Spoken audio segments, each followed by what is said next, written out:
Hola chicos, vamos a continuar donde lo habíamos dejado, en el Mesozoico. Recordamos no liar un poco la cuestión, estamos dentro del León Fanerozoico, que era el último de cuatro que habíamos visto, ¿no? Que dura desde hace 541 millones de años hasta la actualidad.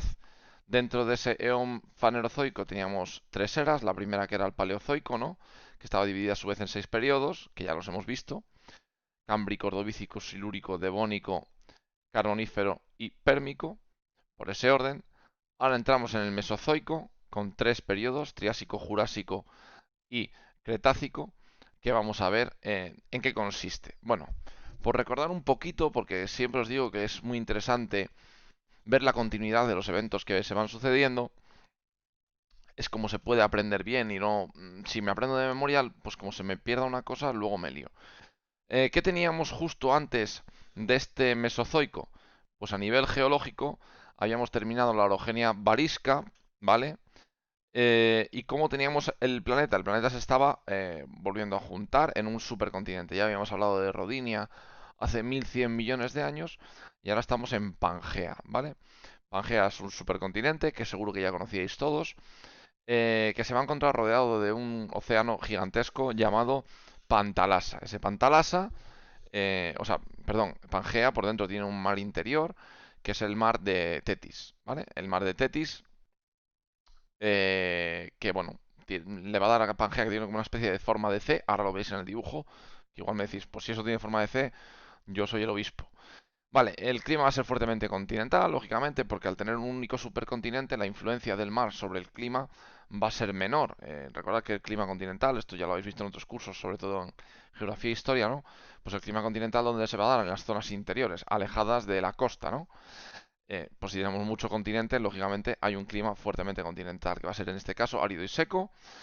Eh, Cuando finalice el Triásico va a empezar la fragmentación de Pangea, y esto, como regla para acordarnos, nos va a venir muy bien. Acordaros que ya hemos hablado de dos orogenias, sabéis que nos queda una. Las orogenias, cuando se producen, cuando hay choques, ¿no? Choques de continentes, que sabéis que en realidad son las placas.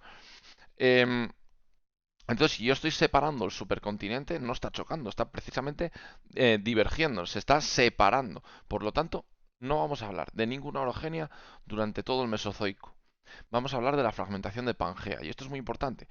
Empezamos con Pangea unida y la vamos a ir separando durante todo el Mesozoico, ¿vale? Esto tiene que quedar muy claro. Al final perdón, que me he liado. A nivel biológico, ¿qué tenemos? Pues aparecen los primeros mamíferos, que van a venir de aquellos reptiles de los que habíamos hablado en el Pérmico, de esos reptiles sinápsidos, precursores de estos primeros mamíferos, que serían parecidos a las musarañas actuales, a pequeños roedores. Los reptiles siguen evolucionando y van a formar los primeros reptiles arcosaurios, que son los antecesores de los dinosaurios, por ejemplo, que van a diversificarse de manera muy importante en el mar. Va a producirse también una diversificación de los corales y los peces, y durante este periodo se producen dos grandes extinciones. Ya habíamos visto una, ya habíamos visto dos, vemos otras... No, ¿cuántas? Ya no sé ni lo que digo. Sí, ya habíamos visto dos, vemos otras dos ahora, y otra que la veremos al final del Mesozoico, que ya sabéis cuál es, pero bueno, cuando lleguemos pues la repasamos. Em, Se producen dos grandes extinciones. La primera se produce por una aridez extrema, eh, consecuencia de ese clima continental del que ya os hablaba.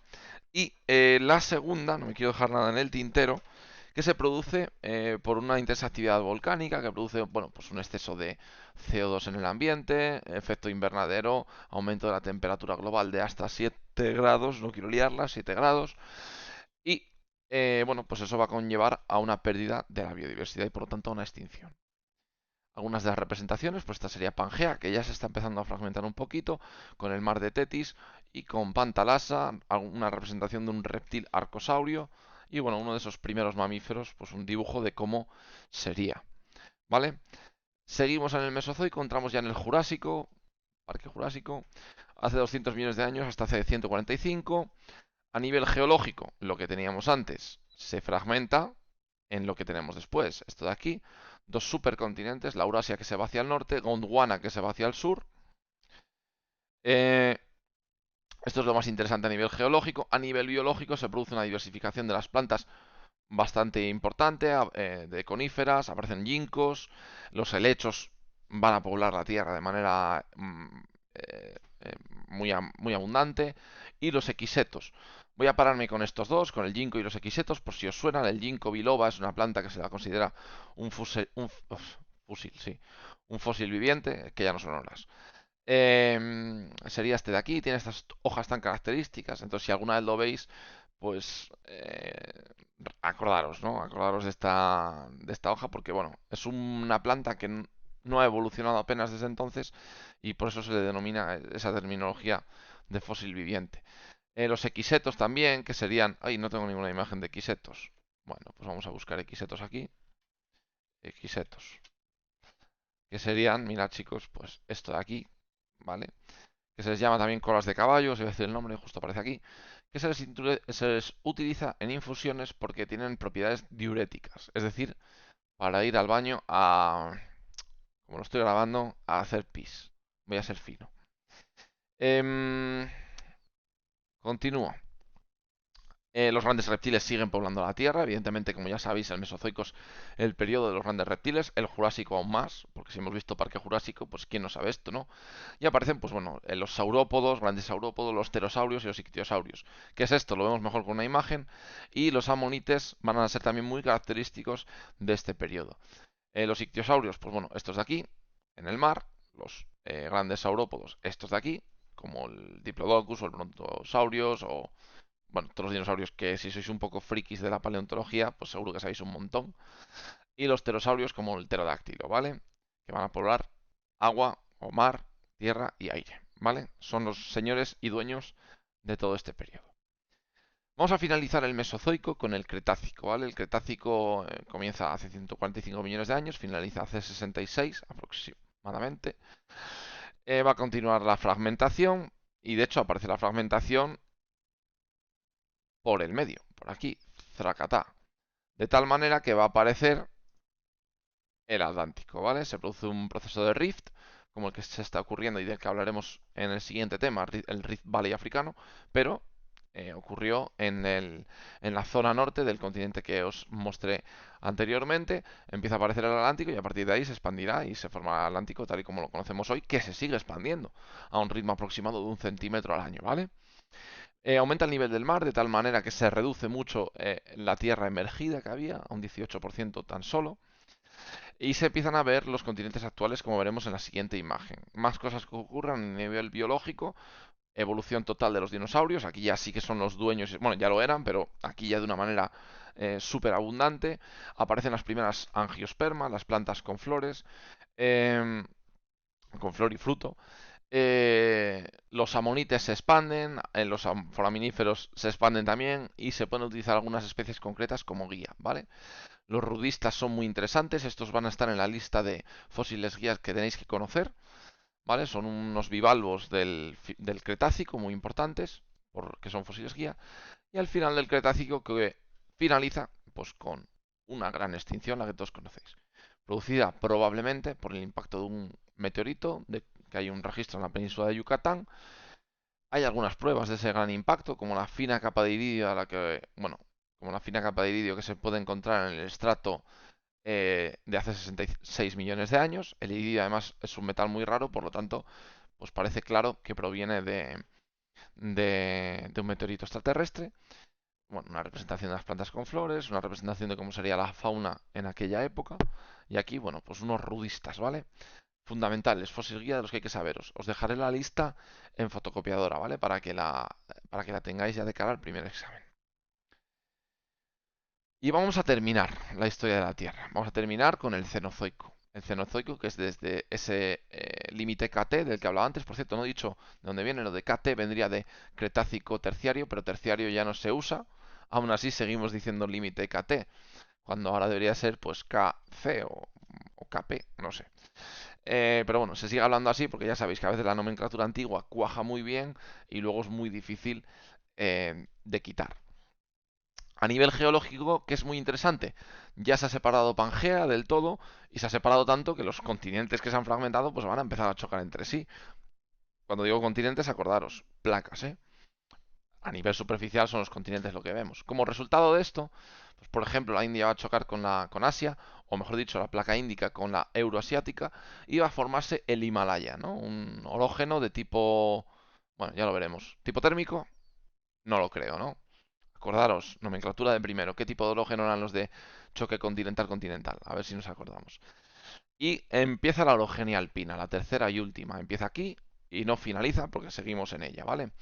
A nivel biológico se produce la evolución de los mamíferos. Hemos quitado a su principal rival de en medio, a los grandes reptiles, y los mamíferos tienen vía libre. Tienen vía libre para desarrollarse.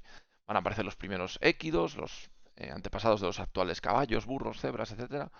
Aparecen los primeros primates, los cetáceos. Bueno, pues lo que tiene la diversificación de los mamíferos. Aparece también muy interesante los numulites, que son un tipo de foraminíferos. Acordaos de esos foraminíferos de los que ya hemos hablado mil veces este curso. Son un, son un tipo de foraminífero muy concreto del Cenozoico que se utilizan como fósil guía y que son muy característicos, que son pues estos de aquí. ¿Vale? Este mapita nos enseñaría no solo ese choque de la placa índica con la asiática, ¿vale? Sino todos los sitios, bueno, pues donde como consecuencia de estos movimientos compresivos están apareciendo pues diferentes cosas como pueden ser pues arcos de islas, plegamientos en la zona de pues, Pakistán, Afganistán, toda la zona de Oriente Medio, los Alpes, Pirineos, etcétera, etcétera, ¿vale? El Atlas. Bueno, continúo con el Neógeno que comienza hace 23 millones de años y finaliza hace 2,6. Se empiezan a formar los Andes, como sabéis, que son la cordillera característica de Sudamérica, en la cual, bueno, pues por una subducción se forma un orógeno de tipo, acordaros de la nomenclatura, no lo quiero decir. El planeta comienza a enfriarse de manera progresiva, esto va a ser muy característico, este cambio climático, y va a ser importante para lo que va a aparecer en la Tierra, a nivel biológico. Eh, Concretamente, me refiero, por ejemplo, a la aparición de los mamuts, ¿vale? Continúa la diversificación de los mamíferos, van a ser muy característicos los équidos, van a ser muy característicos los mamíferos de gran tamaño, como los que vamos a ver en las siguientes imágenes. Continúan la diversificación de los primates y aparición de los simios.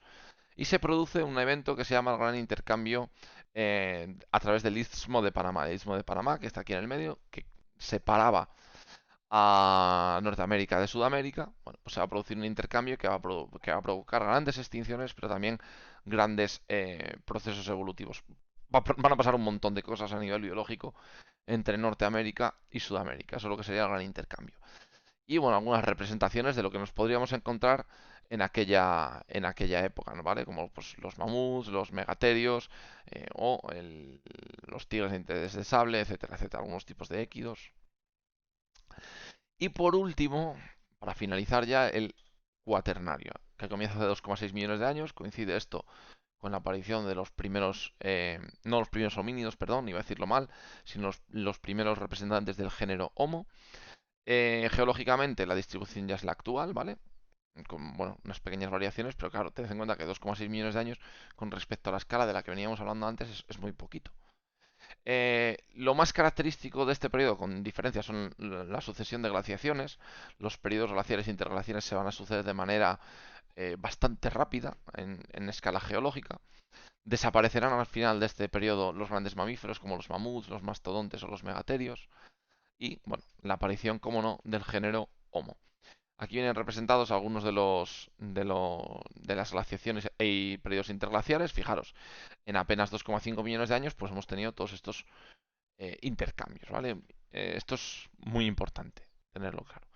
Por último, y solo un comentario, le podéis echar un vistazo en el libro, en la página 190, pues un poco la evolución del ser humano. Esto evidentemente no es muy importante, estamos en geología, segundo bachillerato, pero bueno, simplemente que os acordéis de que, bueno, no llevamos siempre aquí como Homo sapiens. Homo sapiens es esto de aquí, ¿vale?